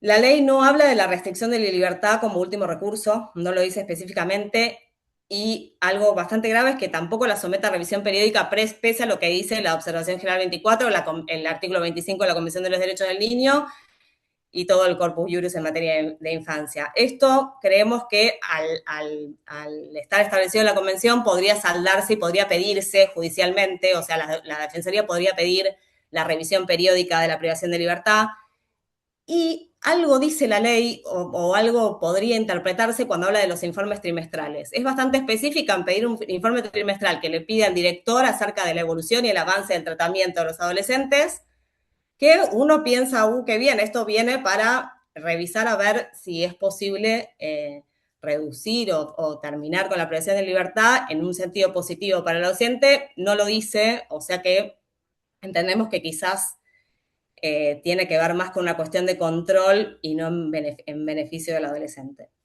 Esto entendemos igual que se podría pedir, concretamente que la defensa podría pedir la revisión periódica porque está todos los instrumentos internacionales que lo prevén. No prohíbe expresamente el alojamiento en comisarías. Esto es un problema porque, bueno, históricamente también hubo alojamiento en comisarías, se fueron creando los centros de admisión y derivación que se fueron replicando también en las provincias, pero podría haber prohibido expresamente el alojamiento en comisarías, no lo hace, si bien en el artículo 5 después habla de dependencias acondicionadas para ese fin y habla de la prohibición de alojar junto a mayores, con lo cual podríamos pensar, o sea, se podría usar esto para no alojar en comisarías, pero, a ver, estaba la oportunidad de decir muchas cosas que no se dijeron. Esto también hablamos del artículo 9, que es una impronta y un sesgo tutelarista, porque parece que autoriza al juez penal a tomar medidas de protección que le corresponden al organismo de protección local, y además agrega que le pide la opinión al fiscal y a la víctima, habla de familias, de dispositivos alternativos a los familiares, dándole al juez penal atribuciones que claramente son del ámbito de la protección. Ojalá esto sea porque están queriendo una articulación que es bien necesaria entre el sistema de protección y el sistema penal. No parecería ser así por ahora. Después se incorpora el artículo 17, que además de incorporar la privación de libertad en domicilio, que eso está muy bien, incorpora la privación de libertad en instituto abierto. No sé en las demás jurisdicciones, no especifica mucho más. Acá existen residencias de libertad semi-restringida que podemos entender que podrían aplicarse ahí las medidas. La verdad es que lo que pasa hasta ahora, por esto que decía al principio, de la falta de presupuesto, la falta de asignación prioritaria de recursos y la falta de política pública, hoy en día debe haber 10, 15 chicos y chicas en las 3 residencias. Habría que inyectar personal, infraestructura y demás para que esto funcione como una privación de libertad en este ámbito, digamos. Después, bueno, otro problema, algo que incorporaban los proyectos y que ahora no se incorporó, es la de la privación de libertad por los fines de semana. Esto era para evitar, digamos, muchos proyectos lo trabajaron y acá no se incorporó. Era la idea de tratar de que se sostuviera el mayor contacto comunitario en la semana y tender a una privación de libertad de fin de semana. No se incluyó en la ley. Algo que aparece llamativo y a la vez no, es que no se menciona, no se hace mención en toda la ley a cuestiones de género. Habla no se hace mención ni al género, mucho menos al género autopercibido.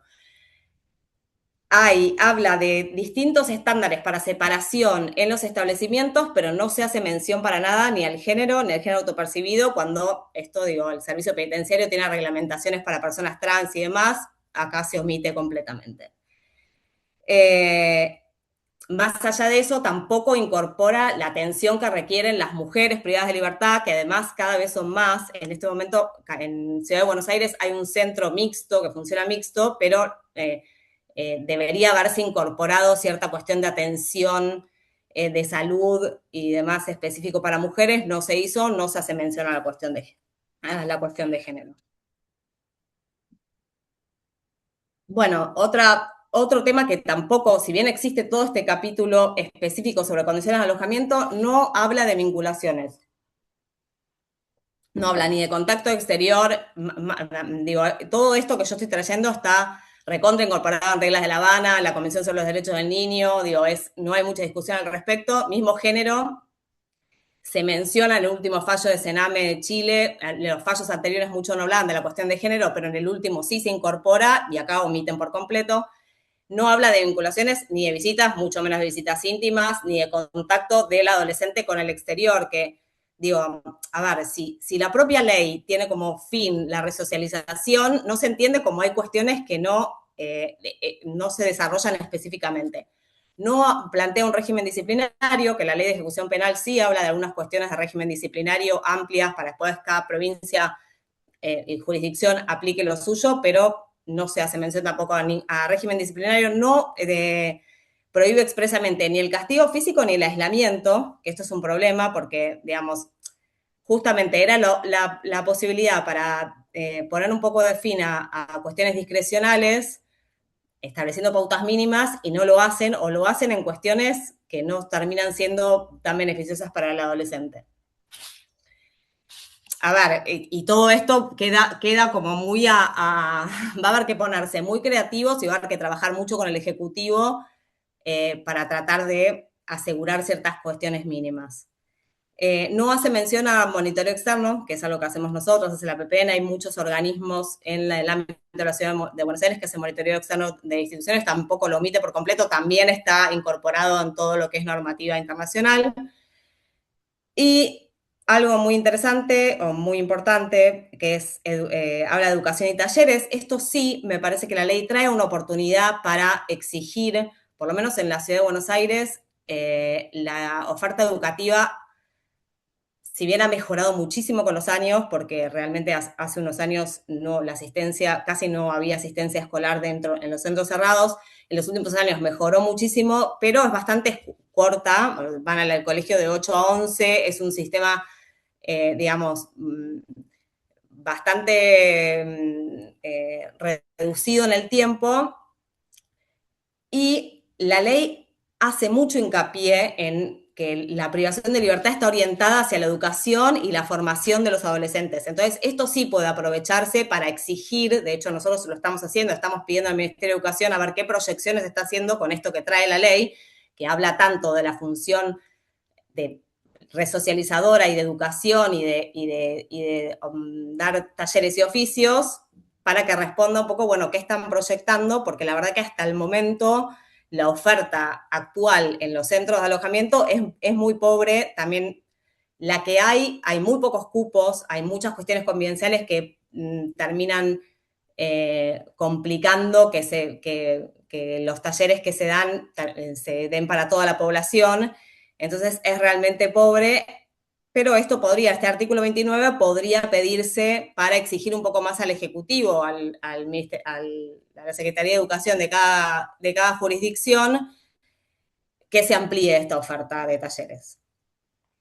Y bueno, una de las cuestiones un poco más polémicas y más quizás que ya han surgido de la nueva ley es que el artículo 30 habla del traslado de mayores de 18 años a cumplir la mayoría de edad a instituciones del servicio penitenciario, da la posibilidad de que esto se exceptúe porque hasta el año de cumplimiento de los 18 años del año calendario, que puedan permanecer en la institución y que después sean derivados. A ver, la 2278 también planteaba la derivación en la mayoría de edad a dispositivos del servicio penitenciario. Esto en la Ciudad de Buenos Aires existe un centro específico, que es el Centro Belgrano, que aloja a mayores de 18 años, y en todo este tiempo, la Comisión Funcional del 2006, han intentado trasladar a los mayores de edad, que en algunos casos se ha hecho,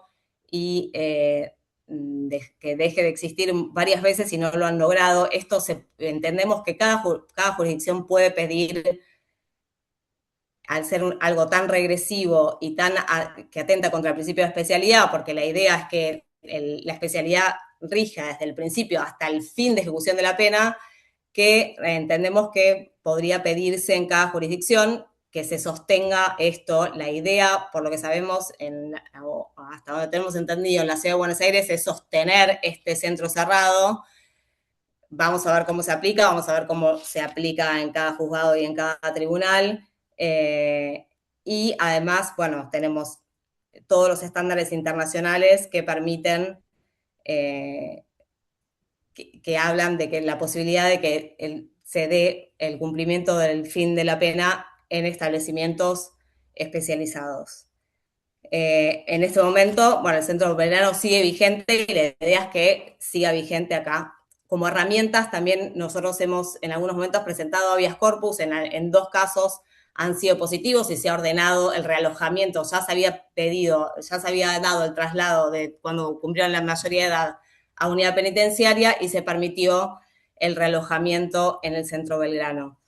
Además, la verdad es que acá otra cosa que tiene que contemplarse, que también, es importante, es que el traslado sería al Complejo Federal de Jóvenes Adultos, que en general está superpoblado, tiene habeas corpus en trámite, y no tiene las condiciones para nada. No hay, el otro día estaba actualizando esta información, y no hay, por ejemplo, cupo laboral para que puedan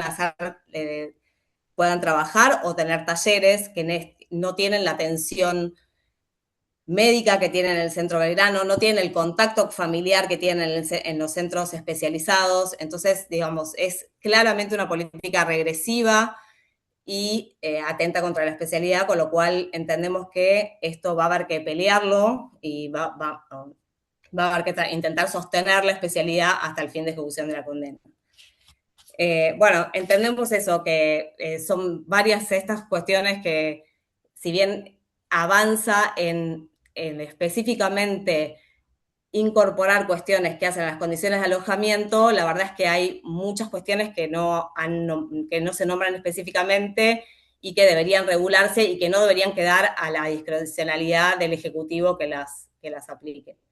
Entonces entendemos que va a haber que ponerse creativo y que pelear con la convención, con las reglas de La Habana y con los instrumentos internacionales que están vigentes. Gracias. Muy bien, muchas gracias. Para finalizar el día de hoy, vamos con la doctora María de los Ángeles Sichero. Adelante.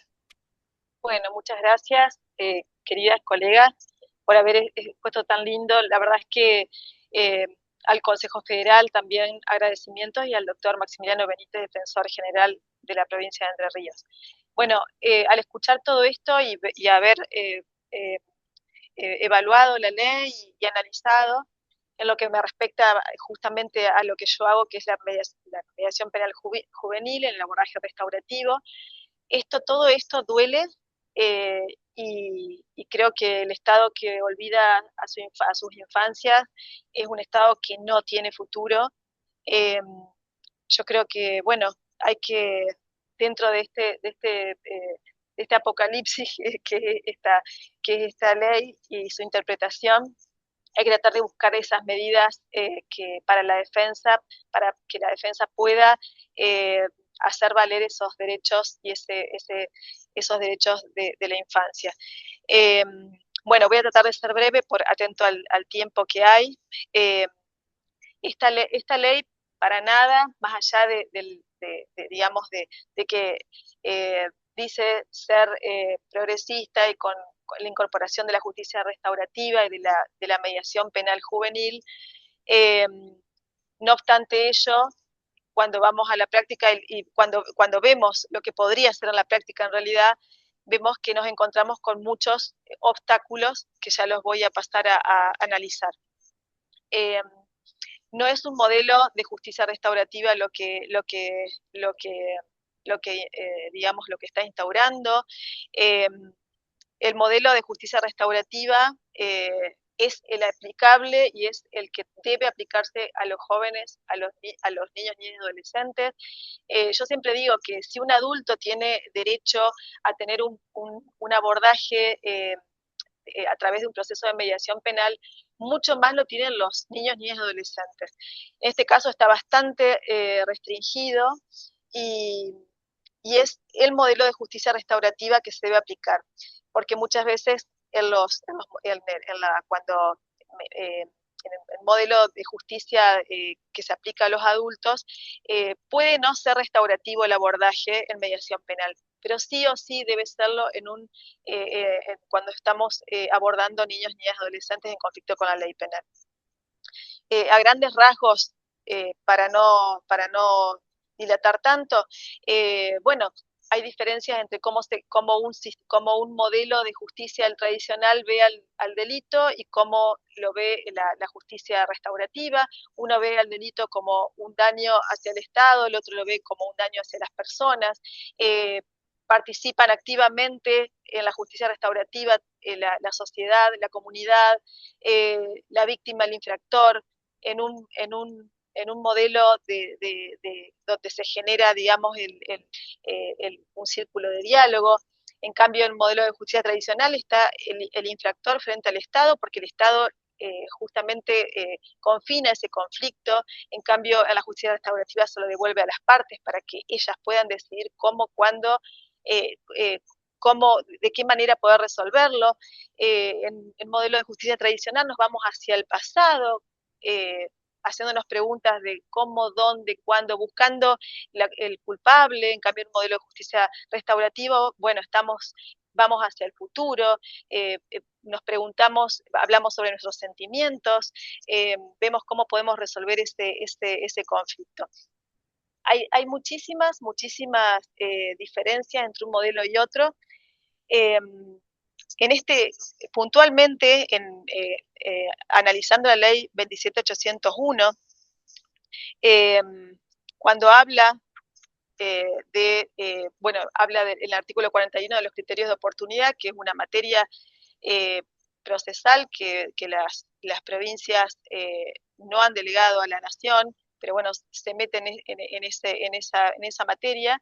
Dice que el fiscal puede disponer total o parcialmente de la acción penal respecto al adolescente infractor y pone un máximo, que es la pena, cuando la pena máxima sea inferior o igual a 6 años, y ahí entran bastantes delitos, ¿no es cierto? Pero ahí empezamos con el primer obstáculo o límite legal, que habla de la muerte de la víctima cuando este hecho haya provocado la muerte de la víctima, o grave violencia física o psíquica, y en casos de delitos culposos, que bueno, en nuestra provincia se median un montón, ya voy a hacer hincapié en eso, haya causado la muerte o un daño grave psíquico o físico de las personas. Acá estamos ante el primer obstáculo, pero también ante una primer ventana como para que la defensa pueda incorporar, para que la defensa pueda defender y ver si se pueden incorporar a mediación penal esos delitos que la ley descarta, ¿no? En este caso, bueno, la ley no define lo que es la culpa, qué es culpa, la ley no define lo que es la grave violencia física, psíquica del niño ni adolescente. Es decir, que aquellos delitos que se haya generado una violencia psíquica que no sea grave, pueden ir a mediación. En este caso, ¿qué tenemos que ver nosotros desde la postura de una defensa? Bueno, ver qué sería grave. Eso lo tiene que probar el fiscal, y es un umbral, digamos, que nos permite también aplicar en estos casos el artículo 5, en su inciso B, donde habla, perdón,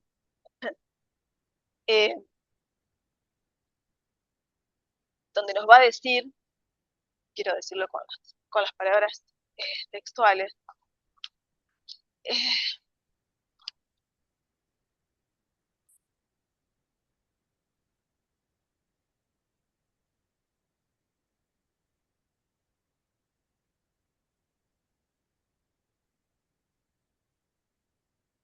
en el último párrafo, dice que cualquier medida que afecte sus derechos deberá ser interpretada de modo restrictivo y excepcional. Es decir, que acá también, como decía, bueno, podemos atacar esa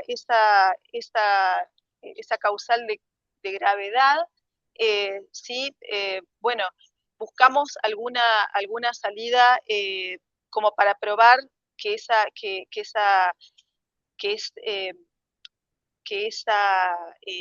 ese daño no fue grave para la psiquis de la víctima. Yo les quiero contar, para ir bien a lo práctico, nosotros en Entre Ríos tenemos desde el 2016 la ley 10450 con sus artículos 119 a 121 que rigen la mediación penal, y asimismo también tenemos un protocolo de aplicación para la aplicación de la mediación penal restaurativa en Entre Ríos. Nosotros mediamos todo tipo, hace 10 años que se aplica esta ley, y mediamos todo tipo de delitos, con algunas salvedades, pero, por ejemplo, en el caso del artículo 128, tuvo un caso que derivó la Fiscalía, donde son delitos que hoy son muy comunes bueno, por el mundo en el que se manejan los jóvenes, que son las comunidades virtuales. En este caso, puntualmente, habían difundido imágenes íntimas, se había difundido imágenes íntimas, sexuales, y la víctima tiene 16 años, y los infractores tienen 16, son 6 infractores, 16 y 17 años. En este caso es un proceso que llevó mucho tiempo. ¿Por qué? Porque justamente otra diferencia con un proceso tradicional es que se le da mucho tiempo, al ser informal, proceso de mediación penal, se le da mucho tiempo a las víctimas y a las partes para que puedan aceptar y puedan transcurrir ese proceso restaurativo. En este caso la chica se tomó, bueno, pensó, lo pudo evaluar con su psicóloga, ya que ese hecho le había perjudicado muchísimo, y es así como a los 2 meses presta su consentimiento para poder tener la instancia, la reunión, la audiencia de mediación. Es así como, bueno, se llevó a cabo esa audiencia, los chicos eligieron estar con los padres, éramos muchísimas personas, y la víctima pudo tener la oportunidad de preguntarle a ella quería eso, en las entrevistas individuales nos refirió eso, preguntarles que por qué lo habían hecho. Todos habían difundido esos videos de ella, porque uno de los chicos le había sacado el teléfono. Estas cosas pasan por ahí en el grupo de amigos, y se habían difundido, reenviado las imágenes, los videos en este caso. La chica tuvo la oportunidad de preguntarles por qué lo habían hecho, ellos de explicarles y de pedirles perdón, y todo un proceso restaurativo, y les explicó después finalmente todo lo que había sentido ella por este actuar de ellos. Se llegó a un acuerdo restaurativo muy bueno, donde los chicos se hicieron cargo con sus padres de pagar todas las sesiones psicológicas a las cuales ella ya había concurrido, y las futuras. La chica después, la víctima, dijo que este espacio de autocomposición le había servido, que le había dado tranquilidad, que le había dado, que le había permitido poder empezar a estar tranquila, a dormir mejor, a poder salir. Miren todo lo que conlleva o todo lo que generan estos espacios de diálogo. Así hay muchísimos delitos que hemos mediado, y todos son, no hay reincidencia, y las partes se llevan se llevan un alivio desde los padres hasta los chicos que participan, desde ya el joven infractor. Así que bueno, yo soy una defensora furtiva de lo que son los procesos de mediación penal cuando son restaurativos, por supuesto. Otra cuestión muy importante que tiene la defensa, volviendo a la ley, ¿no es cierto?, es, la víctima, en su artículo, la víctima también, cuando en el artículo 40, inciso C, cuando la víctima habla de su interés en participar de un proceso de mediación restaurativo, también, hay que oírla, es el derecho del niño, niña, adolescente a ser oído, y poder explicar entonces en un proceso restaurativo lo que ha pasado. Otra cosa que no me quiero olvidar es también que hay también como un modo de la defensa de poder llevar la mayor cantidad de casos al proceso de mediación penal juvenil, que para mí es la salida que tienen los jóvenes infractores. Es, hay un artículo, está el artículo 5 en el inciso B, que está en un título preliminar de la ley, que va a iluminar desde que inicia hasta que termina el proceso, todo el proceder, digamos, del sistema, y que habla de que cualquier medida que afecte los derechos deberá ser interpretada de manera restrictiva y excepcional. Entonces acá también tenemos, siguiendo esta ventanita que nos abre esa definición de grave violencia psíquica, también podemos interpretar si es mejor para el joven atravesar participar de un proceso de restaurativo. También se puede ir por ese lado para poder, para poder intentar un espacio de mediación penal juvenil. Bueno, recordemos también que la mediación es una herramienta terapéutica que puede hacer mermar el trauma y ayudar a procesarlo, eso está comprobado, así que bueno, tiene muchísimos beneficios, y todo esto que estamos hablando desde un principio al fin del proceso con jóvenes que tienen conflicto con la ley penal se podría solucionar tranquilamente si podríamos llevar la mayor cantidad de casos a un proceso de justicia restaurativa, en este caso la mediación penal juvenil. Bueno, hay muchísimo para hablar, por ahí estoy un poco nerviosa porque tenía más cosas para decir, pero bueno, creo que en lo general pude exponer lo más importante. Ahora tenemos el espacio quizás de las preguntas y puedo explayarme un poquito más. Así que, bueno, creo que estaríamos con todo esto. Muchísimas gracias. Muy bien, doctora, muchas gracias. Bueno, lamentablemente tenemos más preguntas de lo que el tiempo nos permite abordar, así que vamos a hacer algunas para después dar cierre con el doctor Alice. Para la doctora Schweitzer, dice, en un contexto en donde el sistema de protección integral no logra dar soluciones reales a las vulneraciones de derechos de niñas, niños y adolescentes, muchas veces son los mismos órganos de aplicación de las leyes de protección los que esperan ansiosos que esos jóvenes cumplan la mayoría de edad o queden sujetos al régimen penal juvenil porque deja de ser su problema. ¿Qué podemos hacer desde la defensa pública para articular soluciones superadoras? Bueno, complicado, complicado, es un desafío complicado, pero para mí hay que convocar al sistema de protección de derechos, darle intervención a la justicia civil y seguir convocando porque el recurso tiene que salir de ahí. O sea, nunca tiene que salir y nunca la solución tiene que ser el sistema penal. Lamentablemente, esto lo dije, entran los adolescentes en conflicto con la ley penal a veces a un centro de régimen cerrado y ahí adquieren derechos. Se les tramita a veces el documento, van al colegio, tienen talleres, tienen las 4 comidas, en caso, etcétera.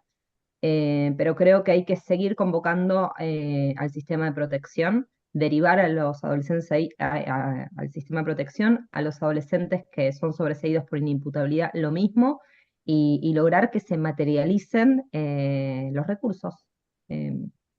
Para mí que desde ahí, desde la defensa, hay que ser muchísimo más incisivo. Y respondo porque vi las otras 2 preguntas con el respecto del principio de culpabilidad, respondo las 3. Claramente creo que lo afecta, porque los mínimos son los mismos para los adolescentes que para los mayores, y que solamente establece el tope máximo. Así que bueno, creo que la defensa en esos casos va a tener que hacer planteos para poder imponer penas por debajo del mínimo, ver cómo se logra perforar el mínimo. Y respecto a la última, yo sí creo que se puede pensar una fórmula de inimputabilidad distinta. Logramos muchos sobreseimientos solamente con el apartado cronológico, o sea, pensando en que hay una merma en la capacidad de comprensión o dirigir de los adolescentes, corriéndonos del apartado psiquiátrico, o sea, sin decir que hay una alteración morbosa o un claro estado de inconsciencia. Por lo menos desde el cuerpo médico forense estamos trabajando bastante así, hay una muy buena especialidad penal juvenil. No obstante, creo que se podría pensar una fórmula distinta, hablando tal vez de un padecimiento de salud mental, que influye en la capacidad de comprensión o dirección. Y me parece que eso es muy amplio y que nos permite a los forenses, que deberíamos ser todos especializados, poder incluir todas estas variables. Nosotros hacemos informes bastante amplios, bastante completos, e incluimos todo esto de lo que fui hablando. Eso.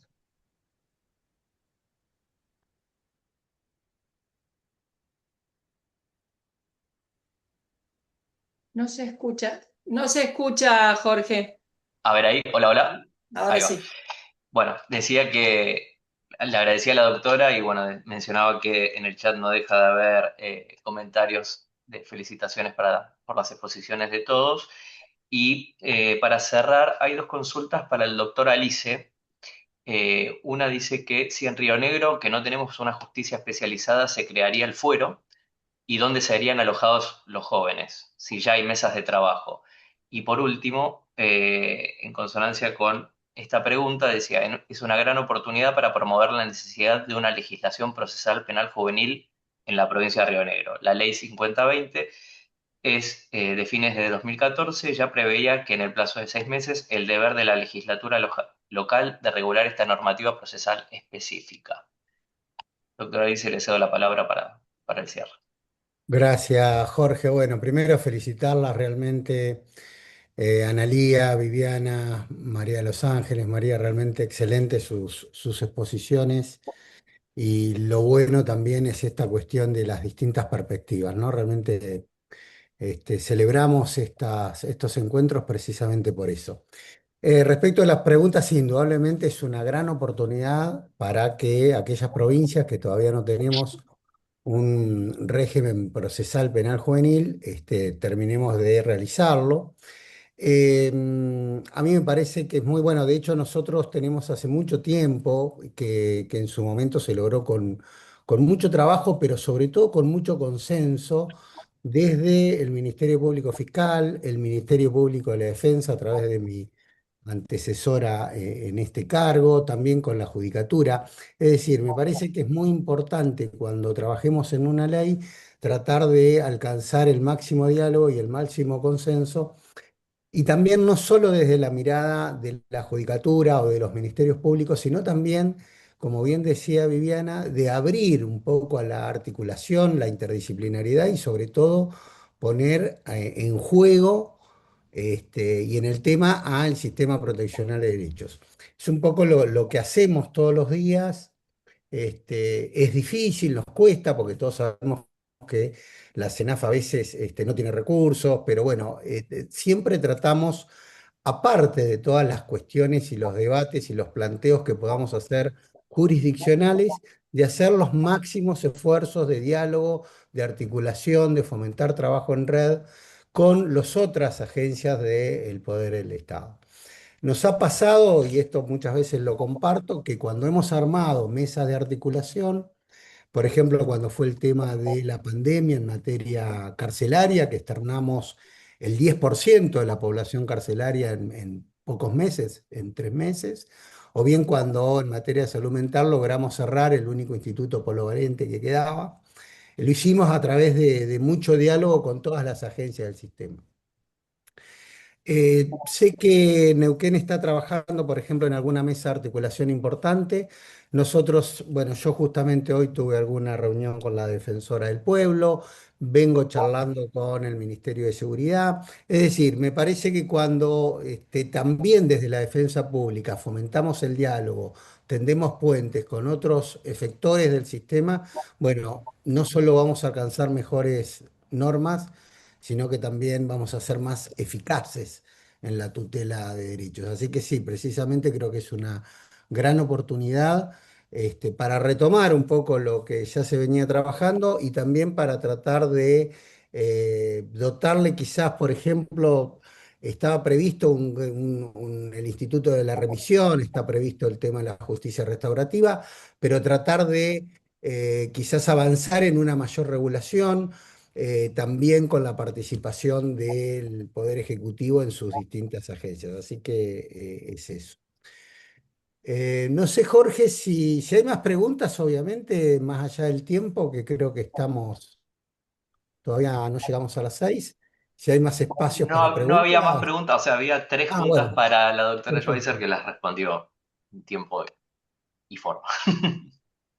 Bueno, entonces, bueno, ya cerrarías vos, Jorge, entonces. Perfecto, doctor. Igual no tengo mucho más para agregar, así que agradecemos a todos la presencia y nos encontramos de vuelta el miércoles de la semana que viene a las 4 de la tarde. Muchas gracias.